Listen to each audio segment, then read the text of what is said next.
While out with her friends, she laughed. He's too scared to ever leave me. He'd fall apart without me. They all nodded in agreement. I stayed silent. The following week, I accepted a job offer in another city, packed my things, and left. Without a word. Weeks later, when she finally came back ready to beg, she froze because someone else was already living in my place. The final nail in the coffin of our relationship wasn't hammered in with a dramatic fight. It slid quietly into place with a smug laugh in a noisy, crowded bar.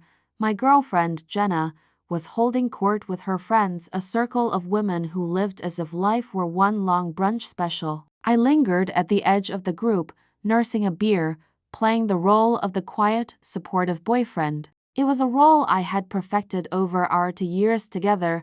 They were gossiping about another couple's recent breakup. Apparently, the guy had fallen apart, and Jenna's friend was mocking how pathetic he looked. That's when Jenna chimed in. She took a delicate sip of her cocktail, smirked, and gestured in my direction with her glass. "Oh, that would never happen with me," she declared, her voice loud enough for everyone to hear. "He's too scared to ever leave me. He'd fall apart without me."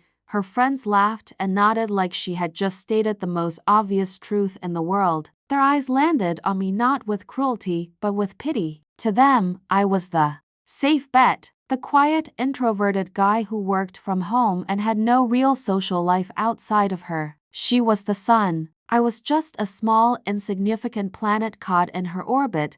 I didn't react. I didn't argue. I didn't defend myself. I simply stayed quiet and took a slow sip of my beer. But inside, something shifted. A stillness. A cold, sharp clarity. The kind that comes right after a car crash, when the noise dies down and you can suddenly see every shard of glass glinting on the pavement. She didn't just think I was dependent on her. She was proud of it. My supposed weakness was her source of power, her safety net. For 2 years, I had shaped my life around hers. I'm a senior data architect for a major financial firm, a complex, high-pressure job I can do entirely remotely. I've always been a quiet person, preferring deep conversations with a small circle over loud parties. But Jenna mistook my quietness for weakness, my preference for staying in as proof of dependence. She believed she was my entire social world, the only thing tethering me to life outside my work. In that moment, her words didn't just wound me, they freed me. She had unknowingly diagnosed the terminal illness of our relationship. And if I'm anything, I'm a problem solver. I stayed another 20 minutes, smiling when I had to, playing my part. Then I leaned over, kissed her cheek, and told her I was tired and heading home. She waved me away, already caught up in another story. "Okay, babe, don't wait up," she said without even glancing at me. I walked out of that bar not as her dependent boyfriend, but as a free agent ready to launch a hostile takeover of my own life. She thought I'd crumble without her. She was about to learn I was the one holding her up the entire time, and I was done. She thought I was too scared to leave. The truth was, I had already left. Update 1. It's been a week. 1 week since I walked out of that bar and into my new life. To Jenna, it probably feels like I'm giving her the silent treatment, a childish tantrum she just needs to wait out. In reality, it's been the most productive, decisive week of my life, thanks to those who advised me to go completely dark. You were spot on. No drama, no confrontation, just a quiet, systematic erasure. The very night I left the bar, I opened my work laptop. For the past year, I've been turning down recruiters offering positions in major tech hubs: Austin, Seattle, Raleigh. I declined every time because I was building a life here with her. But one recruiter in particular, a persistent guy from Austin, had been offering me a director position at a rapidly growing fintech company. It was a massive step up in responsibility, salary, and equity. I dug up his email from 2 months ago. It was PM on a Saturday night when I typed, "Hi David, hope you're well. Is that director position in Austin still available? If so, I'm interested in discussing it further. Best Alex." His reply came in less than 10 minutes. "Alex, Great to hear from you. It is. Can you talk Monday? While Jenna slept off her cocktails, I was preparing for the biggest career move of my life. The interviews took place over the next 2 days via video conference. They were tough, technical, and exactly the kind of challenge I thrived on. By Wednesday afternoon, I had a formal offer in my inbox.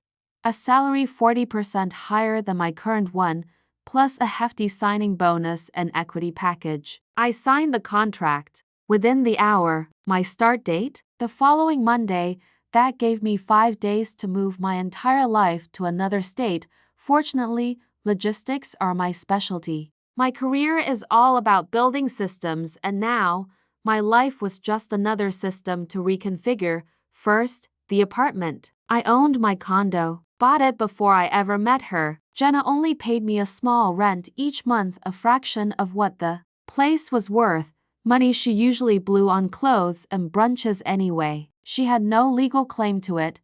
Next, I called my younger brother, Matt, and his wife, Sarah. Newlyweds, 6 months in, living in a cramped apartment an hour away, saving every penny for a down payment on their first house. They're two of the best people I know, hardworking, loyal, completely devoted to each other. I told Matt straight, I'm moving to Austin for a new job. I'm leaving Sunday. I want you and Sarah to move into my condo. The furniture, the TV, everything is yours. Live here rent-free for as long as you need to save for your own house. Just cover the utilities and HOA fees. Consider it my wedding gift to you. At first, he thought I was joking. When he realized I wasn't, he was speechless, emotional. The next day, he and Sarah came to see the place again, this time as their new home. Watching their excitement, hearing them plan where they'd put their things, it was one of the best moments of my life. Confirmation I was doing the right thing. Then came the packing. I hired a long-distance moving company. I took only the essentials: clothes, books, computer equipment, and a few personal keepsakes. Everything else stayed for Matt and Sarah. The high-end furniture, the appliances, the 75-inch OLED TV. For Jenna, every last piece of her belongings, clothes, shoes, makeup was boxed up and sent to a storage unit I prepaid for 3 months. During that week, her texts kept rolling in. They started annoyed. Are you still pouting? Then angry. This is so immature, Alex. Just talk to me. Eventually, they turned concerned.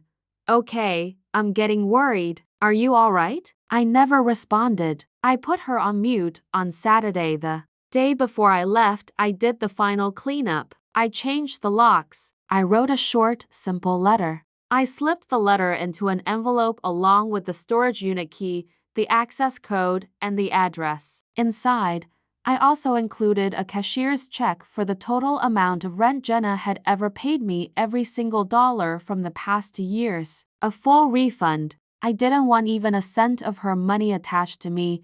I left the envelope with the concierge at the front desk, giving clear instructions.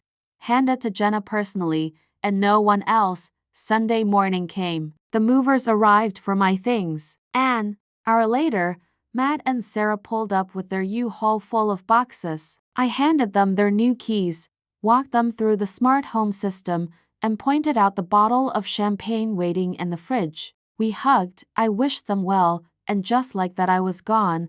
I drove my car 1,000 miles south, straight into my new life in Austin. I never once looked back. Jenna believed I was too afraid to even argue with her. She had no idea that, in complete silence, I had dismantled our entire life and rebuilt a better one 1,000 miles away. She thought I was still sulking in my apartment. She was about to get the biggest shock of her life. She thought I'd fall apart without her. I didn't. I just left. Final update: it's been a month since I moved to Austin, and it's been the best month of my life. My new job is incredible.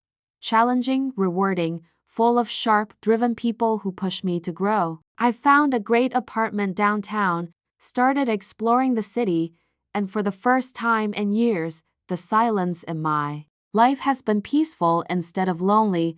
Of course, I knew the storm would break eventually. It did last night, and I got a front row seat courtesy of my brother Matt. Around p.m., he called me, his voice tinged with amusement and disbelief. "Dude," he said, "you're not going to believe what just happened." He then recounted the past few weeks from his perspective. Apparently, Jenna had finally gone to the apartment building about 3 weeks after I left. That's when the concierge handed her the envelope. Matt said he wished he could have seen her face when she read it because in that moment, her world evaporated. She visited the storage unit and found her mountain of belongings. She tried calling me, but my number had already been disconnected. She sent emails, but I'd set a filter so anything from her went straight to the trash. She was locked out, cut off, and utterly in the dark. According to a mutual acquaintance, her first reaction was rage. She painted me as a psycho who'd had a breakdown and vanished. She played the victim card hard, but cracks in her story showed quickly. Her friends realized she was suddenly homeless and broke. Without the dinners, the condo, the endless stream of my money, she wasn't as magnetic to them anymore. She ended up moving in with one of her friends, though it was clearly straining their friendship. Weeks passed. She clung to the fantasy that I had done this just to punish her, and that eventually I'd come crawling back because, in her mind, I couldn't survive without her. And then came last night. She decided to play her final card. The tearful, begging apology. She showed up at my old apartment now, Matt and Sarah's home, ready to cry, ready to forgive me for being cruel, ready to welcome me back into her arms. Matt and Sarah had been watching a movie when they heard the urgent knock. Matt opened the door to find Jenna standing there, eyes red, face twisted into a mask of tragic sorrow. She didn't even acknowledge him. She peered past him into the apartment, expecting me to be there. "Alex," she began, her voice cracking. "On cue, I know I messed up. I was wrong. Please, can we just talk? I'll do anything. I can't live without you." Matt, bless him, was utterly baffled. He's a big, warm-hearted guy, and had no idea who this dramatic, crying stranger was. "I'm sorry," he said. "I think you've got the wrong apartment." "My name's Matt." Her face froze. The entire performance stopped mid-sentence. For the first time, she really looked at him. Then she looked past him into the apartment and noticed the differences. The wedding photo of Matt and Sarah on the entry table, the new throw pillows on the couch, the pair of women's shoes by the door, definitely not hers.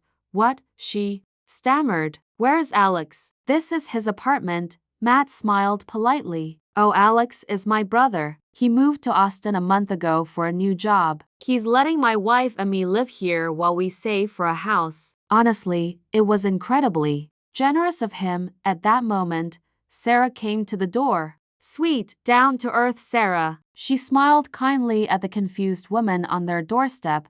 Matt said the look on Jenna's face was unforgettable. It was the expression of someone whose entire reality had just been fed into a wood chipper, the fantasy she'd built that I was still nearby, pining for her, waiting for her grand return, shattered instantly. I wasn't in the city falling apart. I was thriving 1,000 miles away. I hadn't just left her. I had replaced her old life in my apartment with something better, a joyful, stable home for people I truly loved.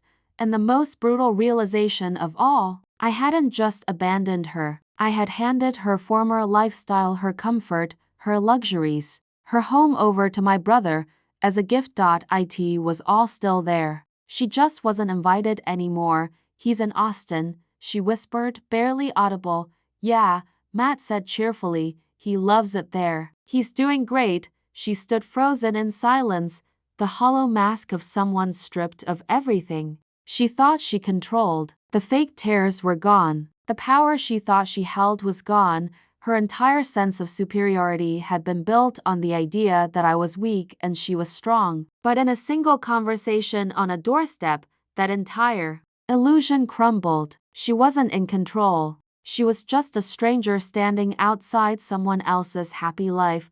Without another word, she turned and walked away. Matt told me later that he and Sarah felt a little sorry for her, but mostly they were stunned at how thoroughly I had planned my exit. When I hung up the phone, I stepped out onto my balcony and looked at the Austin skyline. I felt nothing for her. No anger, no pity, not even satisfaction. Just peace. She thought I'd collapse without her, but she had it all wrong. I didn't fall apart when I left her. I finally came together.